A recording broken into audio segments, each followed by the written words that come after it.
Welcome back to part 3 of the Power Max Mini Challenge from Donington. Now, before we see the turbos on the tarmac again, I thought we'd have a quick chat to one of the new drivers in the Gen 3 F56. He's certainly no stranger to racing, though, that's for sure. Charlie Butler-Henderson, hello. Hello. Well, you make me sound grey and old. I feel it, actually, with the youngsters on the grid, I tell you, God. Well, we've already got a race down today, and it was a great win for you, wasn't it? Yeah, we had a third on the Saturday, on the probably the pre-show weekend, and we had a race win today from 5th on the grid. Absolutely awesome. Didn't even think that we'd get a win. Podium maybe, but yeah, win was brilliant. First win since 1999, so was at Oulton Park in a British GT. So been a long time. So what was it about Mini Challenge then? Why are you here this season? A friend rang up who I sort of used to work with in sort of mechanics and engineering, etc., in a team, and he said, I'm looking at running in the minis. Do you fancy being our driver? I went, yeah. He then had a sponsorship issue, pulled out, and I picked the phone up and thought, well, why don't I just gain my own sponsorship, build my own momentum, and rang up Anthony Williams, who runs the championship, as you know, and here we are now, yeah. 2 podiums, and smiling, loving my racing, the sun's shining, with a great team, Oakfield Motorsport. We're having a good time at the moment. Fingers crossed that it continues. It's time for the turbos to show us what they've got again.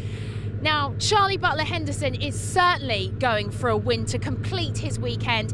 He's sitting at 6th position in this reverse grid. So let's go over to Ben and find out how the rest of it's looking. Thanks, Michelle. So this should be very entertaining. The reverse grid race always gives us plenty of entertainment. So it is Ryan Rode in pole position, alongside him Jono Brown, then Harry Volkard and Rob Smith from David Grady, and Charlie Butler-Henderson, William Phillips and Sam Osborne. Pretty strong 4th row. Urca Lindstead heads the JCW runners from Steve Ruxton-Cocker, Alan Taylor and Hamish Brandon. Let's get ready for the action to get underway for the final time in the F56 and JCW class at Donington Park this weekend, and away we go. Sprinting towards Redgate Corner, Lawrence Davey already on the grass as he looks to make progress, but it's Ryan Rode who leads from Charlie Butler-Henderson and Rob Smith. Butler-Henderson making an absolutely excellent getaway. There is Luke Reed, who picks up the throttle coming out of Redgate, where against all expectations they've made it through without rotation. Downhill they come, and it's Ryan Rode who's trying to break clear of Butler-Henderson early on. Then it's Jono Brown in 3rd, so he's managed to get ahead of Rob Smith. Then it's David Grady, Lawrence Davey, and the rest of them. Neil Newstead once more towards the sharp end of the JCW class, but Hamish Brandon looking to run with him. And these F56s are devastatingly quick. These are potent race cars for the money, and you can see why this new class has proved to be so popular from the very first weekend. Ryan Rode trying to break clear of the rest of the field. This is a tactic we've seen time and time again in the reverse grid race in the Power Max Mini Challenge. But with Rob Smith and Charlie Butler-Henderson looming large, the success remains to be seen as Butler-Henderson has to concede to Rob Smith. That was a lovely move from Rob Smith. He was as late on the brakes as was physically possible, and it was just enough to sneak past. Then we've got the battle between Butler-Henderson now and Jono Brown. So Jono Brown coming onto terms with Charlie Butler-Henderson as they turn into Redgate Corner, just the outside. William Phillips and David Grady all boxed in behind the bright red car, and Lee Patterson. Lee, who has been very quick in the Power Max Mini Challenge over recent years. So down through the Craner curves they come, varying angles of attack.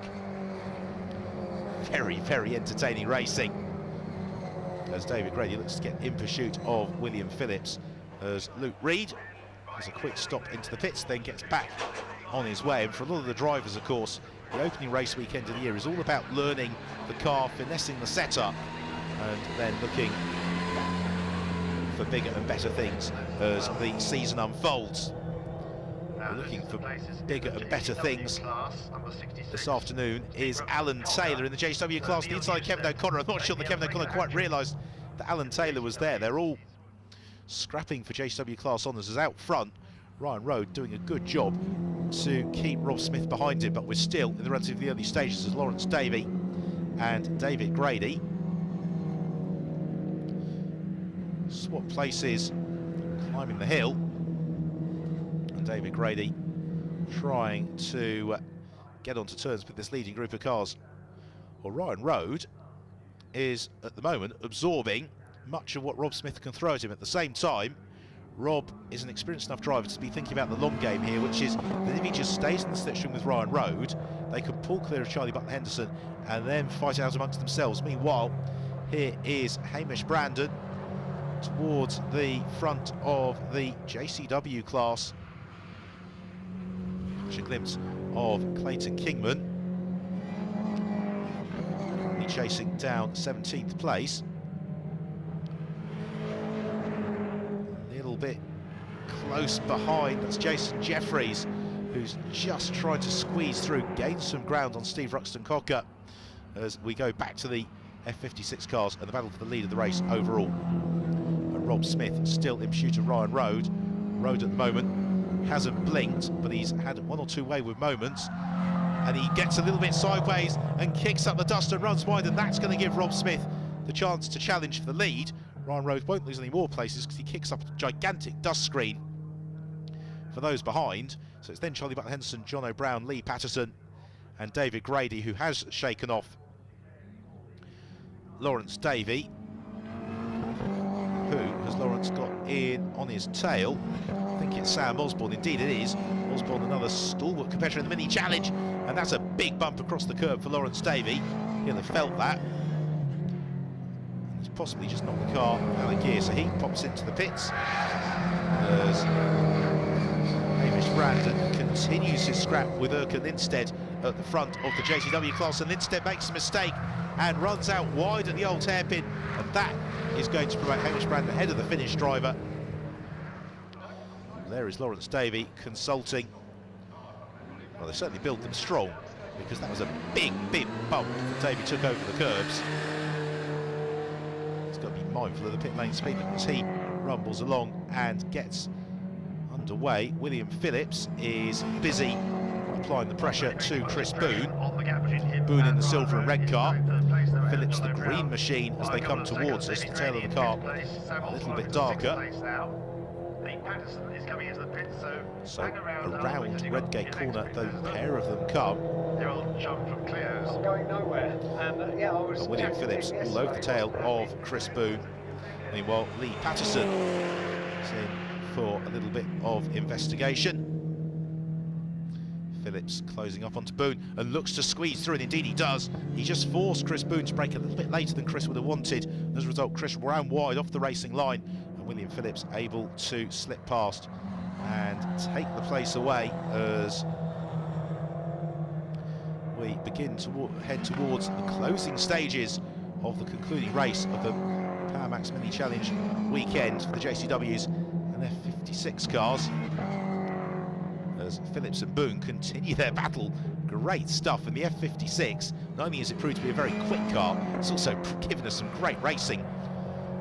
Meanwhile, Neil Newstead has moved clear of Erkan Lindstedt as well in the JCW class battle. They've got Hamish Brandon now some way up the road ahead of them, as Lee Patterson, pleased to report, gets back on his way.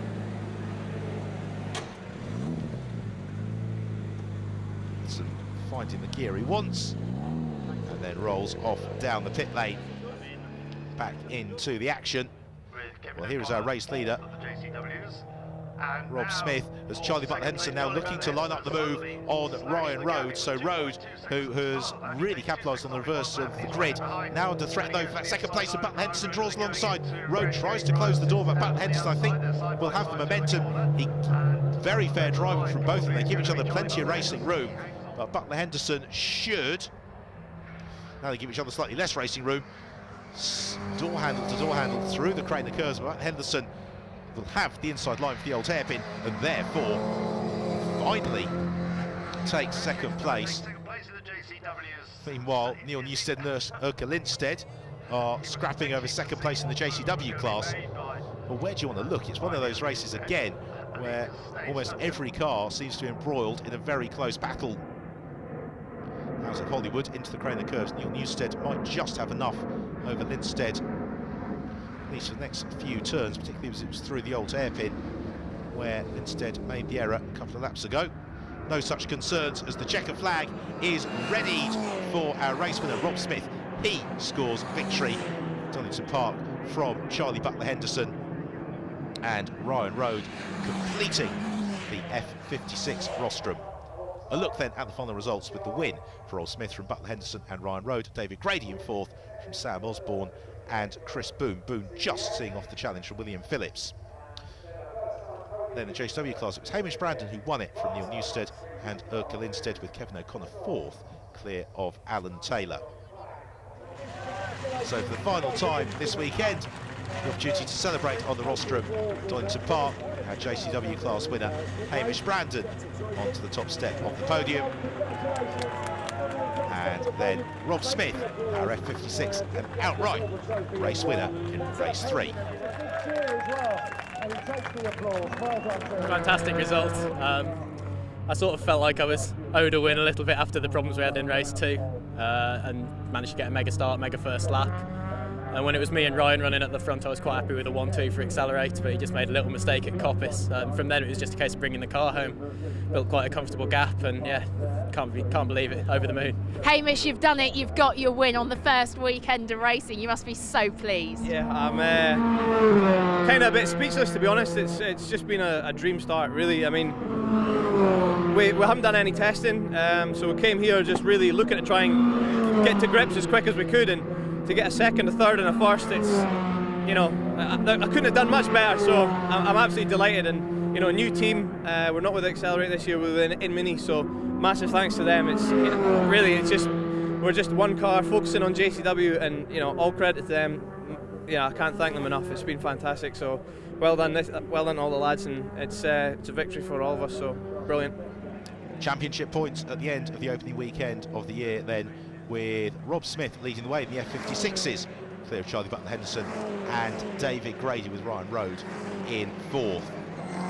The JCW runners, Neil Newstead just clear of Hamish Brandon, with Kevin O'Connor a 10-point advantage over Alan Taylor. Hamish Brandon leaves Donington a very happy man indeed, and so he should.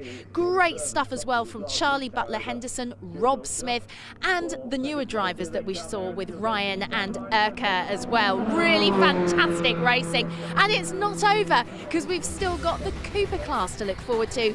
Join us again after the break.